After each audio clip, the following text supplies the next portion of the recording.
So hello everyone, my name is Madeline, and today I will be going over some of the work I've done here in creative technologies. So a little bit about me, I am actually double major in creative technologies and studio art. I've been in the honors program all 4 years at Berry. I've also worked in the BITS program as a Mac support all 4 of my years here at Berry. Um, I actually did not originally come into Berry as a declared CRT major. I was actually only the studio art major, but I actually took a class in the fall of my sophomore year that was Chris's fusion class. And during this class, I kind of saw what the lab was like. I got a feel for the professors, obviously, and how great they were. And I got to really experience what it would be like to be a CRT student. So after I took that class, I decided that I wanted to be a creative tech major and join that in. So that's kind of what's led me up to this moment today. In my free time, I do a lot of variety of stuff. I do a lot of art for my hometown. I'm also a licensed falconer, so I do that in my free time when I have the chance. I also like to travel a lot, go to theme parks with my family. So I have a very wide range of likings that I like to indulge in outside of class. So my overall theme is creating memorable experiences through interactive art and design. And when I talk about art, I'm going to talk about more of the creative side of things and just the pure creation of it, really just things that come from me, just that sole purpose of it. Design is going to be more about focused on how well it looks and how well it functions. And functionality, in the sense that I will be talking about this, can be anything from coding an Arduino to actually using live fire in some of my projects. So for my first project is Spellcaster. So I created this in my creative computing class for one of my mini projects. And for this project, I wanted to essentially take something from a TV show or movie and bring it to life as accurately as I possibly could. And so I chose this staff called Spellcaster from the show Wizards Tales of Arcadia, which is on Netflix. And it's just a wizard staff, but it glows at the top. So I thought this would be very feasible with guidelines for the project. And I knew this was something that would be different. Not a lot of students have done before that I would be able to bring to life. So I also wanted to create this again to be very identical to how it is in the show. So I was very heavily referencing the original material to figure out how it was going to build this. So the design itself is actually very geometrical in line. So I decided rather than just modeling and 3D printing, I was going to physically build this up in layers using very precisely cut lines to get the form, the negative space, the positive space, where it fills in, the colors, all of that pizzazz. So all of that was just built up, designed in layers, multiple layers, built up to get the actual form. And this was also allowed me to get the physical size of the project to be as accurate to the show as possible. For the light at the top, I used NeoPixels with this frosted over acrylic glass to give this diffuse glow, again, to make it as accurate to the show as possible. But one of the problems I encountered was trying to figure out how to incorporate the technology of the Arduino and the NeoPixels into the staff without it looking like it's hanging out or falling off or anything like that. So I had to really think about how I was going to hide all of this technology to be still in the staff, but also be accessible and well done and hidden and complete. So no cards hanging out. So I had to think about how was I going to cut the space to be inside it and to have also the button for interaction. So I had to think about, well, where could this be hidden, where it looks complete? Again, trying to build it as close to the show as possible. And so what I wanted to go for was this project was getting that feeling of it's very exciting when you get to pull something from TV show or a book or a movie and get to hold that in real life, even though it's obviously not a real magic staff, but it's pretty close. So that's a very thrilling and exciting feeling for users when you get to hold this in the same way. You might get to hold like a lightsaber from Star Wars or like a wand from Harry Potter that lights up or something. So that was the feeling I was essentially going for with this project. So my second project is Inferno. And this was completed during my hackathon class where I had 4 hours to create a project. And for this, I originally wanted to make it very similar to Spellcaster, where I wanted to bring something directly from the movie, How to Train Your Dragon, and bring it to life just as accurately as possible with the prop itself. But I realized when preparing for this, nothing was actually stopping me from making an actual fire sword. So I actually pivoted and substituted the functionality of the sword being extendable for the fire. And so I still designed this to be fairly accurate to the movie as possible with the design. So using plasma cut metal, keeping the same 3 prongs that are identifier of what this is, even using the same kind of leather dragon scale tunic look for the handle that's reminiscent of Hiccup's tunic in the movie, in the second movie at least, also using things, just the colors of the fabric and the buttons, adding weight to help balance it at the end. Those were all choices. So that kind of also revolved around being able to light this on fire. So how to light it on fire, I had played around with a few things, but I made my own fuel for it, which was just hand sanitizer and isopropyl alcohol. And it sits in a little trough that is on the blade itself. So it does have a little niche place to sit, but it also just doesn't constantly drip off, even though you can see it does drip a little bit, which is exciting. And that kind of leads to what I was going for in this project. I wanted this to be very exciting and thrilling, more so than Spellcaster, because at least with fire, there's an element of unpredictability to it. You don't know what could happen. You know something dangerous could happen, but still getting that feeling of holding that live fire and being in control of that. That's a very thrilling experience for users and how they see the project. It's supposed to be a little more thrilling and exciting, spontaneous. You don't know what's going to happen next. So I ended up pivoting from the original design and making it accurate to adding something a little extra to it to create that user experience. So for my third project, I got to go to Singapore last summer for the Interactive Art Technologies intern study abroad. And over here, we had to create different interactive art exhibits in about 4 days with other students there in Singapore. And all of these projects revolved around a theme. And that theme, we found out when we got there, was water. Now, water is very important to Singapore. Singapore is a very small country. It's actually about the size of the perimeter of Atlanta. So they don't have a lot of freshwater resources. So it's they've been very innovative in how they transport it. So whenever they collect it, it goes through canals, it goes to the reservoirs, and that's how they get clean water for drinking or bathing, whatever their uses are. And so it's very important in Singapore to keep these canals clean of pollution. You're not really allowed to play in them or swim in them, even though the water is very pristine and clean. It looks inviting, but it's absolutely not supposed to be played in and disturbed. So this project is a little different from the first two. It's meant to bring more of an awareness to this environmental problem, almost as a warning, a stop sign saying, hey, don't do this. And so the project itself is just a light projection on the floor, and it starts out as this pristine, clear blue water that's animated. But as you walk over it, you create ripples, and it quickly turns to pollution.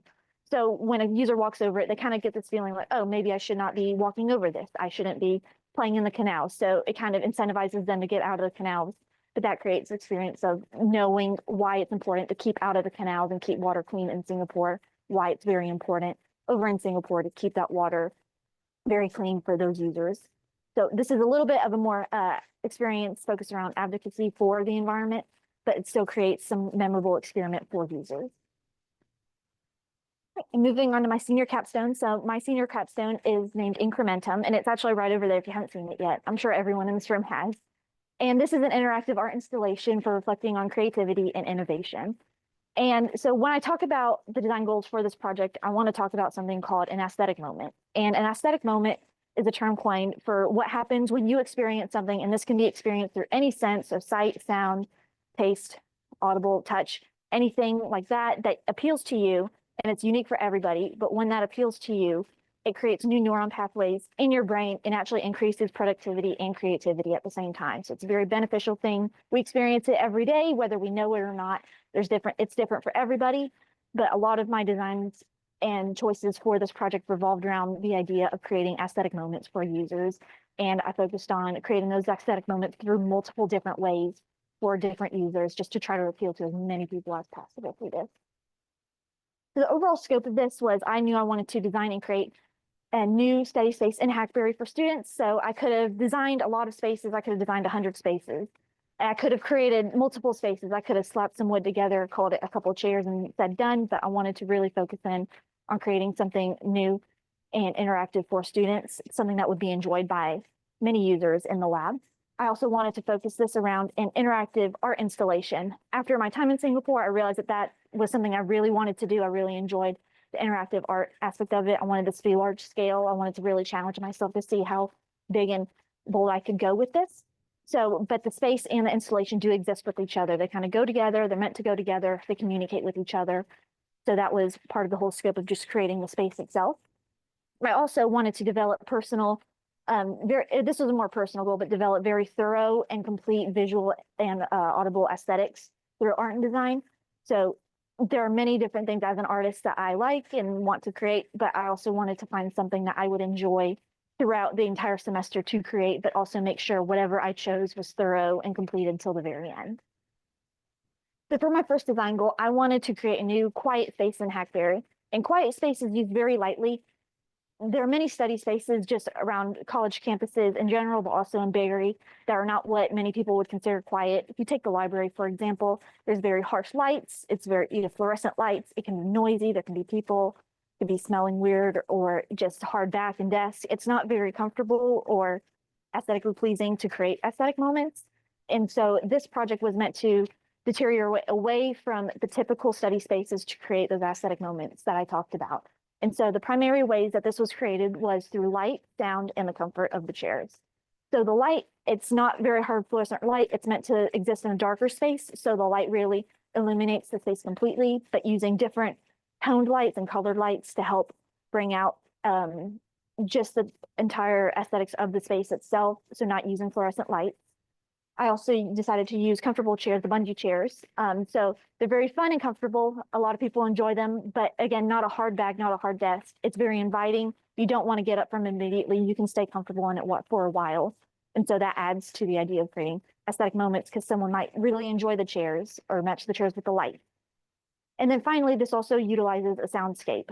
So I have a loop soundscape that is played through speakers in the installation. It's actually more prominent when you sit down in the installation because of the position of the speakers. So it really engulfs you as you sit in the space, and it's a little less prominent as you leave the space and get out.